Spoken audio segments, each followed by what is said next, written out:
One of the biggest problems early retirees face is choosing the right healthcare insurance option.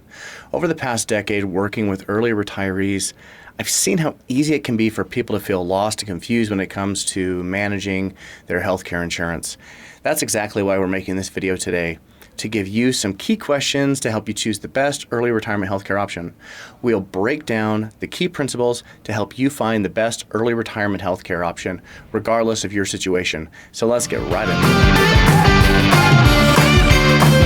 So I'm going to go through 3 questions to ask yourself to make sure that you are getting the right healthcare option for your early retirement or retirement.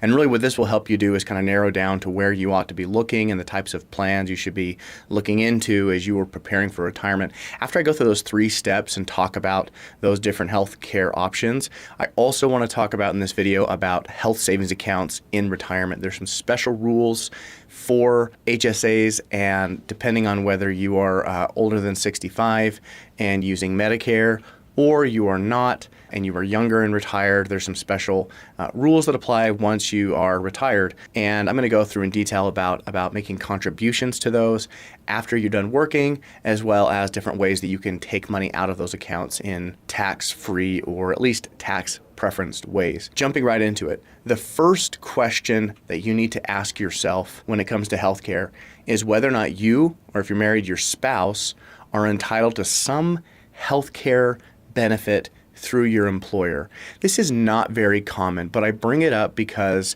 for those that have some type of healthcare option from their employer, this is something that, number one, you need to find out. And if it applies to you, you'll need to look in detail, go and talk with your HR department to figure out what that benefit entails. And I have to kind of be vague here because first, they're not very common, and second, they are very employer specific. So over the last 10 or so years, of the hundreds of retirees that I've spoken with, I would say, I don't know, a couple dozen people I've seen that have healthcare options as retirees, some type of benefit. What these usually look like, number one, most common for somebody who's worked for a government employer, the federal government, the military, or a state employer. And in those cases, you need to look up and see what those healthcare benefits are.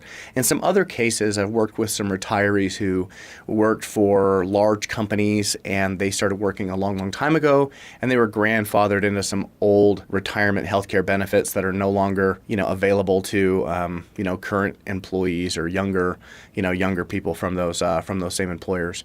And these have these types of plans have looked like either they would be supplements that you would supplement, as it were, your Medicare benefit after retirement, or if you're younger than age 65, I've seen benefits where you're essentially able to continue on your employer's health insurance plan, you and your spouse or your family, some type of, so similar to COBRA, but at a very discounted rate. They continue to cover a portion or all of that health insurance premium. Not very common. So the first step is see if you are entitled to some type of healthcare benefit through your employer, former employer, or your spouse.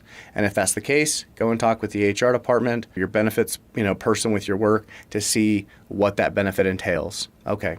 Then if that is the case, if it's a yes, then you'll need to see how that benefit kind of coordinates with the other health insurance options that are just kind of broadly available to the rest of the general public. The second question that you need to ask yourself when it comes to healthcare is, are you older or younger than 65, and if you're married, you or your spouse. So if you are 65 or older and separated from employment, your default option is going to be signing up for Medicare. And Medicare, I'll tell you what, if you are coming up on age 65, let's say that, I don't know, this is kind of a clean example, you and your spouse, age 65, you're retiring right at age 65. In the months leading up, probably the year leading up to age 65, your email inbox and your physical home mailbox have probably been inundated with just brochures and advertisements and pamphlets, and even a booklet with explaining your healthcare options from Medicare. And a lot of that advertisement is geared towards scaring you into, hey, we got to get health insurance, and if you don't sign up right away, you're going to have penalties and stuff. So I'm going to try and kind of put some of those fears to bed here, just because it's really not that complicated, and it's really not as scary as some health insurance companies, or at least agents selling this stuff want to make you believe. So if you're 65 years or older, you're going to sign up for Medicare. Now, if you're employed, so let's say, I don't know, you're 67 and you're still covered by your company's health insurance plan, you will have probably received all that advertisement in the mail and stuff about signing up for Medicare. Now, you don't need to sign up for Medicare. If you have, whatever, so be it. It's already happened. But if you haven't yet, don't worry about it. You'll essentially have a special enrollment period when you separate from working for an employer, through an employer plan, or your spouse. If you're older than age 65 and your spouse is employed and you're covered through their plan, you're also good. Okay, so when you sign up for Medicare, number one, let's talk about, I'm going to go through applying for Medicare. What do those steps look like? How do you pay for it? How much does it cost? And the whole process. So when it comes to Medicare, step number one, applying for Medicare. When you apply for Medicare, you're going to do it through the Social Security website. So ssa.gov, that's where you're going to go to apply. Now, when you apply for Medicare through Social Security, you're kind of going through the application process that you would use to sign up for retirement income benefits. Your Social Security monthly income. But as you go through that process, there's essentially questions you're going to ask along the way that are going to kind of divert you down the track of just applying for health insurance if that's what you want to do. Or if it applies to you, obviously you can apply for both at the same time. But let's look at this if you're just applying for Medicare. When you apply for Medicare, you're going to sign up for, if you're separated from employment after age 65, for Medicare Parts A and Part B. Now, this is what you would call core Medicare benefit. Medicare Part A is hospital coverage, and Medicare Part B covers outpatient and doctor's visits, that sort of benefit. With Medicare Part A, if you sign up for that, or when you sign up for that, there's no monthly premium that you have to pay. You've essentially, that's been paid for through your payroll deductions over the years. Part B, when you sign up, and yes, you certainly do want to sign up for Part B, there's really not a good reason not to if you've separated from employment. If you're still working, that's a different story. Now, that Part B benefit does include a premium, and for 2025, the base premium per person is $185 per month. Now, I'm not going to go into a lot of detail here. I have other videos, so make sure that you subscribe to the channel because I'm always going over issues that are relevant for early retirement and retirement in general. And I know that I have other videos on my channel that talk about Medicare specifically, and I will come out with more, so make sure that you subscribe. But when it comes to your Medicare Part B premium, just plan on paying $185 per person who is on Medicare. And with that, that's your core Medicare coverage. Now, once you've applied and you've received your Medicare, your cool Medicare card, then you can then sign up for what's called you hear them called like Medigap, Medicare supplements. But essentially, Medicare is a core health insurance. It covers quite a bit. It's actually not that bad, but there are gaps or there are holes in the coverage, and so you can buy Medigap or Medicare supplement plans that are basically bolt-on plans that cover up or fill in the gaps for Medicare. And those are based on your area code wherever you live, and those are done by private insurance companies around the country. Now, that's kind of traditional Medicare. And with that also you would buy a prescription drug plan, a Part D plan that would also go on to that for your prescription drug benefits. All of that in total with a robust Medicare supplement, your Part B, you're probably paying somewhere per person, let's call it $400, $450 per month as a retiree. Now, a secondary option is that once you've applied for Part A and Part B Medicare, you can sign up for a different type of supplemental coverage called a Medicare Advantage plan. I'm not going to go into all the details, but it's very similar to a Medicare supplement, but essentially a Medicare Advantage plan is kind of a more all-in-one bundled type insurance, healthcare insurance package. Same thing, it's coordinating a private health insurance with Medicare. In that case, you would trade in having a Medicare card and a supplement card and a Part D card. You would trade all that in for one card, and then from the private health insurance company, Blue Cross, Blue Shield, or whoever, and then they coordinate with Medicare to cover and provide benefits. Some people like those, other people like supplements. It kind of depends on the area that you live in, which will be better. And so I've had clients that, based on where they live, they've been very happy with one or the other. Now, good to know that if you choose a Medicare plan and you're retired and you're kind of like, okay, let's just kind of go with one. You choose one. Every single year there's an open enrollment period at the end of the year. So if you don't like your plan, don't sweat it too much. You can always change your plan during open enrollment. So this is not like a set it and then you're locked in for the rest of your life. So I know there can be a lot of pressure. I've seen that with clients and retirees over the years. It feels kind of high pressure, right? Okay, that was the first question to ask. If you are older or your spouse is older than age 65 and you are separating from employment, you're going to Medicare, and then your coverage options are going to be what I just described with either a supplement plan or an advantage plan, and that application process. Oh, forgive me. I'm going to back up. Paying for your Medicare Part B premium. So it's interesting, if you have already applied for Social Security, then paying your Medicare Part B premium, that $185 a month in 2025, is really simple. It's just automatically deducted from your monthly Social Security paycheck. Now, on the flip side, if you have not applied for Social Security yet, then you will need to pay for this Medicare Part B premium on your own. So you can do it through the mail, or you can go to medicare.gov, log in, and to be able to pay that Part B premium and take care of it that way. So that's a little kind of a wrinkle or detail that's relevant and kind of different than what you're obviously used to, having healthcare through an employer or some other type of healthcare product. Now, if you were one of those few people that does have a healthcare benefit from an employer, oftentimes what that benefit entails is some type of I think legally they don't call them Medicare supplements, but it'll be essentially kind of like a bolt-on healthcare product, healthcare coverage that will kind of bolt on to Medicare and help to act, as it were, kind of like a supplement, provide some additional coverage, either in conjunction with an Advantage or Medicare supplement or in place of it. So anyway, obviously very employer specific. So if it applies to you, check out your rules with your employer. Okay, now the third question. Are you younger than age 65, or is your spouse younger than age 65?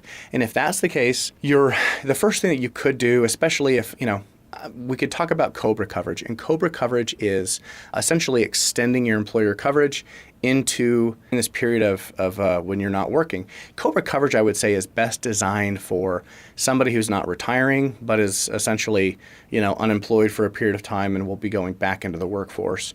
And so it's really a way to kind of not overcomplicate your life from a health insurance standpoint. You'll have the same plan that you had when you were working. I would say really the major drawback with COBRA coverage is that your employer may not provide any type of help with that premium. So while you're working, maybe they're taking out $100, per paycheck to, for your health insurance. And then once you're on COBRA coverage, you see that same plan for your family is $2,000 a month, and there's, a lot of sticker shock. So now, obviously, if your employer has some type of benefit where they continue to subsidize or pay part of that healthcare premium, then it might be awesome. You stay with COBRA. It's kind of less, headache involved because you're just staying with the same thing you're used to. And obviously that can be nice, assuming you actually like your healthcare plan. The second option then is to go and purchase a health insurance plan through the healthcare exchange. Now, with the healthcare exchange, where do you go to purchase this? This depends on the state that you live in. A good place to start is to go to healthcare.gov. You'll begin to enter in your information, put in your zip code, and if the state that you live in has its own state-run, state-sponsored health insurance exchange, or marketplace, you'll get a link and say, hey, go to your state website with a link to go to that website. So, states like Colorado, for example, or Oregon, Washington have their own, or California have their own healthcare website that you can go to. If not, if you're in one of the states that doesn't have their own state marketplace, you'll go ahead and you'll buy that through the federal healthcare.gov healthcare exchange. Now, how much does it cost? Well, the pricing for your health insurance is based off of a couple of things. And these same rules apply whether you're on a state exchange or the federal exchange. What you pay or how much it costs for healthcare depends on the number of people in your household that are going to be covered by the health insurance. Okay, that makes sense. And then you are going to have a difference in how much you pay, whether or not you receive or qualify for a healthcare subsidy. Now, the healthcare subsidy is essentially the government saying, hey, you earn less than a certain amount, and so for a household earning this much, having good health care is going to be very expensive. So the government's saying, hey, we will pay a portion or all of your monthly health insurance bill. So the first step is to go to the is to go to healthcare.gov or your state exchange and start entering in your family information. Now, I get asked a lot of times. In fact, I had a question from on my channel from a previous video about, hey, is there a good calculator online to estimate how much of a subsidy I would receive or to see how it would change based on different amounts of income? And I told that person in the comments, hey, go to healthcare.gov, and that's where I've historically looked. But I just figured I'd look around, and I found a good website where you can just quickly put in some information to get an estimate. So we're going to go there to show you how it works. I'm not affiliated with this website at all, but we'll go there so you can see this tool. Okay, so here we are on healthcare.org or healthinsurance.org, and they have a simple little calculator here that you can put in. So just kind of show you how this works. I put in my zip code. We have the Obamacare subsidy calculator. I don't hear people call it Obamacare very much anymore. So I put in my zip code there, put in, I'm pretending here we have some early retirees, husband and wife, 58 years old, so a household of 2 people. And then you can see here, there's a little slider where you can play with your modified adjusted gross income. Now, when it comes to the subsidies that you can get for the Affordable Care Act, it's based off of your modified adjusted gross income, which is essentially look on your tax return and look for your AGI, that number, and anytime you have MAGI or modified adjusted gross income, essentially saying, hey, it's basically AGI but with some exclusions or some other inclusions. And so the modified adjusted gross income definition is specific to the Affordable Care Act, so it's not the same that applies for other stuff. There's different versions of modified adjusted gross income, and so in fact I have another video on my channel that goes into this in detail, breaking it down. So for this video here, you see we have 2-member household, and we have here a modified adjusted gross income of $75,000 a month. So what this number here is saying is that this couple living in this part of the country, this age, with this income would receive, just over $1,500 a month of help from the government to help pay for healthcare. So let's say they go on the exchange and they find a plan that costs $2,000 a month. Well, with this, if this was their information, they would get $1,500 of that paid for, so they'd be paying $439 or whatever, the difference between what the plan cost and the subsidy they're receiving. Now, it's important to note, and then here on this website, maybe just before we jump off of this, you can see here, you can kind of play with this. You see I changed the income, and you can see how the subsidy adjusts. So I haven't checked this out in detail or like in other zip codes to see how accurate or how well this works. But anyway, if this doesn't work, you can also go to your state website or healthcare.gov and use their, start putting in your information to get estimates. Now, when you're signing up for this health insurance, it's important to note that you might be in a situation where one person in the household is over 65, so they'll be on Medicare, and one is younger, so they'll be buying a plan through healthcare.gov or the state exchange. So it's interesting that if that's the case, you are still applying as a 2-person household. And so you're able to get the subsidies and discounts that would be applicable for a 2-person household. Now, a little bit of an update with the Affordable Care Act. There is a cliff in place so that if you have an income above a certain level for your household, you can get help from the government all the way up to a certain point, and then you go $1 over this number, this cliff, and your help completely goes away.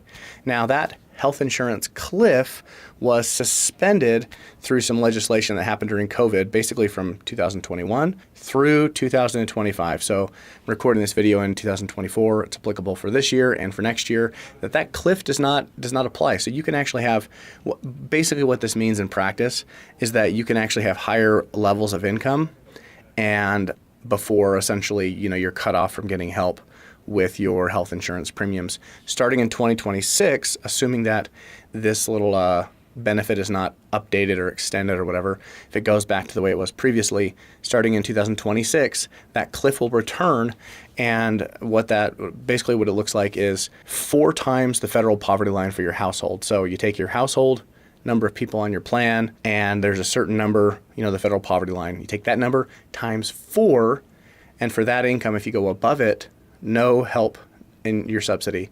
If you're below it, then you can see how the subsidy kicks in. So helpful to note. Now, if your income is below even lower, then you may even apply, or you may even qualify for Medicaid. So I've actually worked with some clients where they were early retirees in their 50s and even another couple in their 40s, and they were retiring which is pretty awesome. And they still had, children at home. One, they had teenagers. In another case, they had young children in elementary school. And with them, for both of them, we planned to where essentially finding the right income level to where the parents were going to have coverage through the Affordable Care Act, but then the children were actually covered through Medicaid in their particular states. Now, I'm not going to go into a lot of detail with Medicaid because Medicaid is a program that is administered at the state level. And so believe it or not, there are different slight tweaks and levels of kind of robustness of the of the Medicaid program on a state-by-state basis. But the important thing to note is that if your income is within kind of a certain window based on your household, you're going to get help from the government to pay for your health care. If you go above that, then you don't get any help, but you can still buy a health care, a health insurance plan. Now, if you go below that, then what will happen is if you have children in your household at certain income levels, they will qualify for Medicaid. And then once you get below a certain level, then the whole household would qualify for Medicaid in your state. But that's, again, something that depends on a state-by-state level with different benefits and requirements. So I won't go into that detail here. Now, let's talk a little bit more about paying for your health insurance through healthcare.gov, through the Affordable Care Act. And let's also talk about health savings accounts. Some things that I wanted to cover with the Affordable Care Act is that these health insurance plans, they, if you've had an employer plan for a long time, you might, not be kind of fully, kind of tuned in to some of the updates with the Affordable Care Act, even though it's been around for quite some time now. But it used to be that if you had a pre-existing medical condition, then, a health insurance company could deny you from getting coverage, or they would say, sure, we'll cover you, but we're not going to cover that big thing for ever or for at least 6 months. Or, yes, you can have coverage, but we're going to charge you some crazy amount because, you had cancer once or something like that, right? Or you have diabetes or, high blood pressure or something, One of the really good things about the Affordable Care Act is it did away with pre-existing conditions. So everybody, regardless of your health history, yes, you can apply for health insurance. And then even with pre-existing conditions, the health insurance companies can't rate you up and charge you more because, you have you used to have, whatever, because of your medical history. Now, there are some exceptions to that based on, like, are you a smoker or non-smoker? In fact, when I've gone through and seen clients apply for healthcare, there are a couple of very basic questions, but essentially everybody can get healthcare and you're not being scrutinized on your medical history in order to get that coverage, which is awesome. Relief a lot of stress there. And also the other thing I wanted to mention with the Affordable Care Act is that there's some minimum coverage. So if you go onto the website, you'll see sometimes, the monthly premium is quite high, maybe compared to what you're used to with your employer's coverage. But a couple things that are important to note. I'm not here. I sound like an apologist for the Affordable Care Act. Working with people over the years, sometimes there's a lot of sticker shock, especially if they're not receiving a subsidy. They're kind of shocked by how expensive it is and, how high the deductibles are out of pocket, that sort of thing. So that being said, the plans do have some basic, minimum coverage. So, primary care, regular checkups, physicals, et cetera. There's like basic stuff that are just included free of charge in every plan. So anyway, I just figured public service announcement, I'd include that information. Okay, now the last thing I want to talk about are health savings accounts in retirement. Big deal. First of all, what is a health savings account? A health savings account is a tax-preferenced savings vehicle where you can put money into the account, get a tax deduction for putting in money, and on the back end, you can take money out tax-free if you're paying for qualified medical expenses. Not going to go into the detail, everything for an HSA, but just some surface level information for purposes of this video. But subscribe to the channel, and I'm sure I'll be making more videos about health savings accounts. Okay, so with an HSA, you put money in, get a tax deduction. Awesome. You can leave the money in there, let it invest, let it grow. Okay, so let's say you get to retirement and you've got this health savings account. First, let's go back to our example of a couple who is over age 65 and they're on Medicare. One of the great things about an HSA account is you can use the money in your HSA to pay your Medicare Part B premiums and Medicare supplement premiums or Advantage Plan premiums, along with all your other medical stuff, co-pays, deductibles, prescription drugs, that sort of thing. So after age 65, you have a lot of flexibility with your health savings account that you didn't have, when you were working. So, back when you were, 30 or 40 something, you're contributing to your HSA, and then you go, oh, I'd love to use this money to pay my monthly health insurance premium. Well, you couldn't do that when you were younger. But at age 65, for your Medicare monthly premium, yes, you can use it for that. So it's a great option. Now, one of the things that is relevant here is, can you continue to make contributions to your health savings account? Well, once you've applied for Medicare, you can no longer, unfortunately, contribute to your HSA. This applies as well if you've only applied to Medicare Part A. So for some people, you're working, you're over age 65, and even though you're covered by your employer's health insurance coverage, you went ahead and applied for Medicare Part A. Now, with Part A, a lot of people will do this because you don't have to pay a monthly premium for that additional supplemental coverage, and so you'll apply. Okay, great. The only downside to that is that if it was your plan to have a high deductible, health care option and continue to contribute to your HSA, once you've applied for Medicare, even Part A, you can't contribute anymore. So just be aware. Now let's talk about if you are retired and you are on an ACA, an Affordable Care Act plan you purchased through the marketplace. You can have a high deductible plan and continue to make contributions up to the annual, limits into an HSA plan, even though you are retired and no longer working. One of the important things that differentiates a health savings account from something like putting money into an IRA or a Roth or a 401k plan is that with those retirement savings vehicles, tax preferential accounts, you have to have earned income, wages, commissions, self-employment income, earned income from work to make contributions to those retirement accounts. But with an HSA, you do not. You just have to have a qualifying high deductible health insurance plan. And this is a very, very common misconception because, mentally, I think we kind of put an HSA kind of mentally into the same box as, IRAs and Roths and stuff. We kind of think of all that as the rules that apply to those are all kind of the same. In many respects they are, but with this key distinction, you can contribute to an HSA. The only requirement is that you have a high deductible health insurance plan. You do not have to have earned income. So what this means is once you retire, especially as an early retiree, you can have a high deductible plan and you can continue to add money to that health savings account. And this is a great tool to manage your income level as you are trying to maybe target a certain income, qualify for a certain amount of health insurance subsidy. And one of the tools that I use all the time with clients and I've seen be used, it's a really great ability to manage, like I talked about earlier, your modified adjusted gross income. That's one of the key details here. When you make a contribution into an HSA, that has a direct impact at lowering your modified adjusted gross income and thus managing how much you pay or don't pay for your health insurance in retirement.